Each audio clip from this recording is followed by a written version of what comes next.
Meu irmão, minha irmã, mais uma vez nos encontramos, estamos conectados pelas ondas da internet, através do nosso canal no YouTube, para falar sobre as maravilhas de Deus, para falar sobre a sua justiça, sobre a sua misericórdia, sobre a sua graça. Deus é justo, bom e fiel o tempo todo. O tempo todo Ele é bom. E nós somos homens e mulheres que, acolhendo o plano de Deus, que acolhendo a salvação de Deus, queremos deixar-nos guiar por Ele, porque nós sabemos que é o melhor caminho. Mais uma vez eu quero convidar você para se inscrever em nosso canal se você não é inscrito e ativar as notificações para estar sempre recebendo a mensagem, a reflexão da palavra de Deus, ao menos no domingo, né? Então, compartilhe com seus amigos, com seus contatos, compartilhe com seus grupos de WhatsApp, grupos de família, grupos de amigo, grupos de trabalho, grupos de escola. Vamos assim, evangelizando, levando a palavra de Deus a todos e a todas. A liturgia hoje nos coloca a caminho, no caminho de Jerusalém. E ela nos leva a fazer a experiência da graça de Deus nesse caminho. Olhando a história da salvação, nós observamos que ao longo dessa história, Deus sempre quis contar com pessoas, com homens e mulheres, para realizar os seus planos. E a liturgia desse domingo, a liturgia de hoje, ela ilustra este fato com vários exemplos. E o primeiro dele está na primeira leitura, onde nós encontramos o chamado do profeta Eliseu, lá no livro dos Reis. Elias, o profeta, o grande profeta Elias, ele estava já idoso, ele já estava cansado, e ele recebeu uma ordem especial de Deus, a ordem de consagrar como sucessor dele, né, um rico agricultor chamado Eliseu. Então, Elias, ele desceu o monte e encontrou Eliseu cuidando da terra, lavrando a terra. Passando junto dele, ele lançou-lhe às costas o manto, diz a palavra. Com esse gesto, Elias investia Eliseu nessa missão profética de ser o seu sucessor como profeta. Então a resposta, ela foi generosa. Foi em casa, Eliseu despediu-se dos seus pais, sacrificou aquela junta de bois e queimou o arado que ele utilizava na sua profissão. O que isso significa? Ele cortou as amarras, todas as amarras, nada mais o prendia, para que ele pudesse se doar, que ele pudesse se entregar radicalmente ao projeto de Deus. Meus irmãos, Eliseu é um homem com uma vida normal, a quem Deus chama, a quem Deus convida. E esse homem vai ao encontro na normalidade da sua vida, na normalidade do seu trabalho diário, na normalidade das suas questões pessoais, das suas questões emocionais, para apresentar o seu desafio. Ele acreditou que Deus o capacitaria. Aquela frase que nós escutamos muito, né? Deus não convida, Ele não chama os capacitados, mas Ele capacita quem Ele escolhe. Então, este chamado de Deus chega até o profeta Eliseu através do profeta Elias. Elias, em comunhão e intimidade com Deus, ele recebe essa missão, convida Eliseu e Eliseu assume então esse papel de ser protagonista dessa história profética do povo de Deus, que não era algo de status nem de poder, não. Muitas vezes enfrentaram grandes perseguições, grandes batalhas e grandes tribulações, mas Deus esteve sempre do lado dos profetas. Eles eram a boca de Deus a anunciar, denunciar o pecado e anunciar a verdade. Na segunda leitura, nós encontramos lá no livro, ou melhor, na carta de São Paulo aos Gálatas, no capítulo 5, nós encontramos afirmando essa afirmação que o seguimento de Jesus ou a Jesus é uma escolha livre, é uma escolha que se dá em nosso coração. Não é algo que a gente deve fazer por repreensão ou por uma obrigação diante da exigência de alguém. Seguir Jesus é uma escolha, é uma decisão. Seguir Cristo é nascer, São Paulo diz, para uma vida nova, a vida da liberdade, a vida dos renascidos em Cristo Jesus. E o Evangelho nós vemos encerrando a etapa da missão de Jesus ali na região da Galileia. E ele inicia a sua caminhada para Jerusalém. E nós vamos caminhar com Jesus para Jerusalém e a gente sabe o que vai acontecer em Jerusalém. A gente sabe o que vai acontecer no Monte Calvário em Jerusalém, mas também escutamos a palavra de Jesus, que ao terceiro dia a maravilha da ressurreição aconteceria. Então, é um itinerário espiritual, na qual Jesus ele vai mostrando os valores do reino para os seus discípulos. Então, essa caminhada, esse percurso, ele, como eu disse, vai convergir para a cruz. E os discípulos, eles são exortados a seguir o mesmo caminho.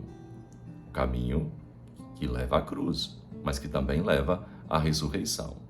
Então, o texto ele apresenta a recusa dos samaritanos em acolher Jesus e 3 candidatos a discípulo. Então vamos lá. Como é que foi essa recusa dos samaritanos? Primeiro a gente tem que entender que os samaritanos eles não aceitavam a atitude religiosa dos judeus que peregrinavam para Jerusalém, pois eles tinham o próprio templo ali na Samaria. Por isso queriam impedir que o povo, os judeus, passassem por ali para chegar até Jerusalém. Então, a reação de Tiago e João foi rápida, foi uma reação violenta. Senhor, queres que mandemos que desça fogo do céu e os destrua e os consuma? Um gesto estranho, né? Jesus repreende a intolerância deles. Jesus odeia intolerância. O caminho de Jesus não passa pela força. O caminho de Jesus não passa pela violência. O caminho de Jesus não passa pelo preconceito. As comunidades cristãs, elas continuam hoje em nossa vida enfrentando hostilidades. O discípulo, ele não é chamado para lutar contra ninguém. Diante dessas hostilidades, o discípulo não deve ter nem intolerância, muito menos fanatismo. O discípulo de Jesus, ele deve estar ou ser missionário da paz, missionário do amor, respeito a todos. Então, acontece aí o primeiro chamado. Um desconhecido se oferece para seguir Jesus. A gente tem que entender que a fama de Jesus entusiasmava e satisfazia os seus interesses. A resposta de Jesus foi desanimadora para ele. As raposas têm suas tocas e as aves do céu têm seus ninhos. O Filho do Homem não tem sequer onde repousar a sua cabeça. Não deve sonhar, né? Não deve sonhar com essa vida folgada, essa vida de conforto, essa vida de ostentação. O discípulo, ele deve despojar-se totalmente das preocupações materiais. Deus age, Deus providencia, Deus coloca no coração das pessoas aquela possibilidade ou aquele desejo de ajudar sempre. Então, diante dessas palavras de Jesus,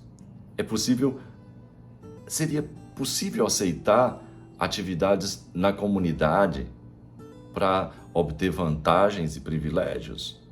Ou seja, ser padre, ser amigo do padre, ser coordenador, coordenadora de pastoral, de movimento, só para ter privilégio, só para ter um lugar de destaque, só para ostentar poder sobre os outros?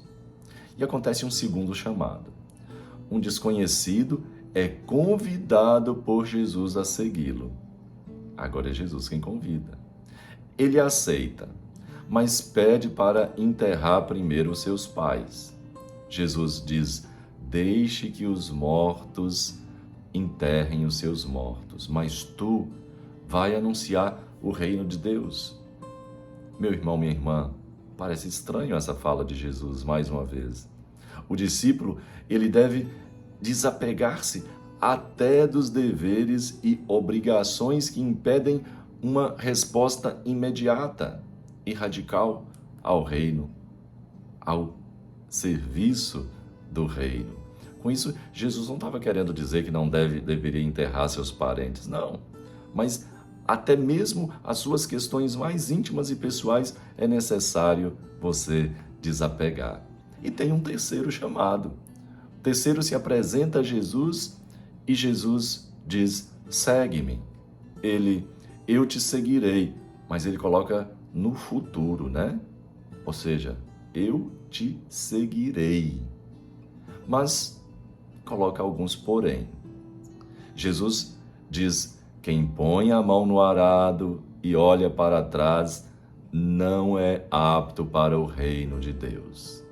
Meu irmão, minha irmã, mais uma vez dizer que o discípulo ele deve ser livre, sabendo se desapegar de tudo, até mesmo da família, para fazer do reino a sua prioridade fundamental. Não deve ter outros amores. Os três aceitaram o convite, mas o desafio foi parcial de cada um. Cristo exige de seus seguidores 3 qualidades. A primeira delas é a disponibilidade pronta e total. A segunda é o desprendimento, renunciar até mesmo às seguranças humanas. E o terceiro, a perseverança, não voltar atrás, não olhar atrás. Colocar a mão no arado e seguir, não olhar atrás.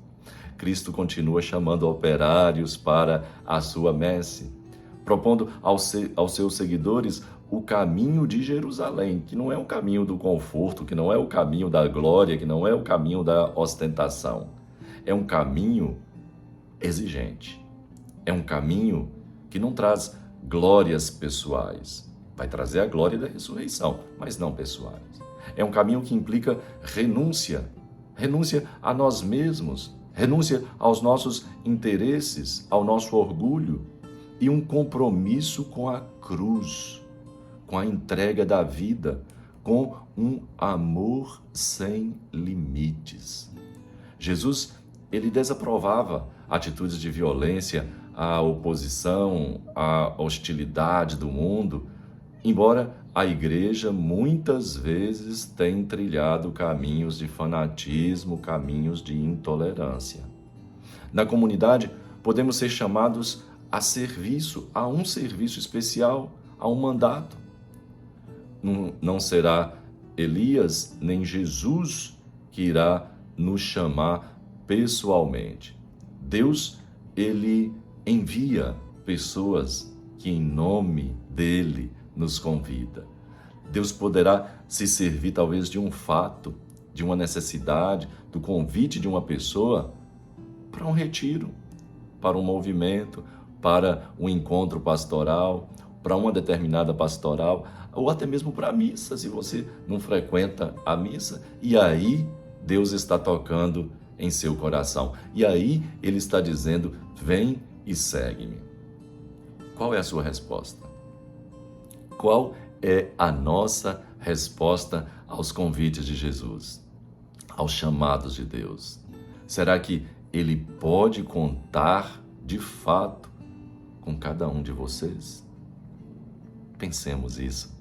Peçamos a Deus que nós tenhamos ouvidos prontos para ouvir o seu chamado, que tenhamos o coração livre e aberto para acolher o seu apelo e sejamos discípulos missionários do Divino Mestre. Louvado seja nosso Senhor Jesus Cristo, para sempre seja louvado. O Senhor esteja convosco, Ele está no meio de nós. Abençoe-vos o Deus onipotente pela intercessão de Nossa Senhora, medianeira da graça, de São João Batista, a bênção do Pai, do Filho e do Espírito Santo. Amém. Fique em paz e até o nosso próximo encontro.